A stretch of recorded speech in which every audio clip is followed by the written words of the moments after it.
আমি এখন দাঁড়াইছি বাংলা একাডেমিতে। বাংলা একাডেমি আজকে প্রচুর পরিমাণে বৃষ্টি হচ্ছে, বৃষ্টিতে ভিজে ভিজে হচ্ছে বাংলা একাডেমিটা পুরোটা দেখতেছি। তোমরা যদি দেখো একটু লক্ষ্য করো সামনে বাংলা একাডেমি, সেই হচ্ছে বটতলা শেষ। চশমার পুরো অবস্থাই খারাপ হয়ে গেছে। আমার সামনে দেখো ক্যামেরার লেন্সে বারবার বৃষ্টির ফোঁটা পড়তেছে, এই জন্যই মূলত দেখা যাচ্ছে না, একটু ঝাপসা ঝাপসা লাগতেছে, তোমরাও আশা করি বুঝতে পারছো।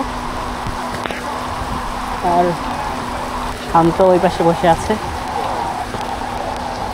আর আমার পুরো অবস্থাই শোচনীয় বুঝতে বুঝতে।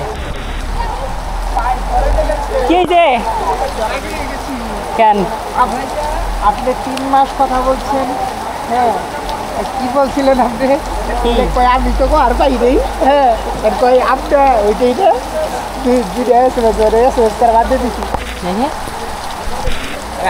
3 মাস আগে 3 মাস কথা বলছেন একটা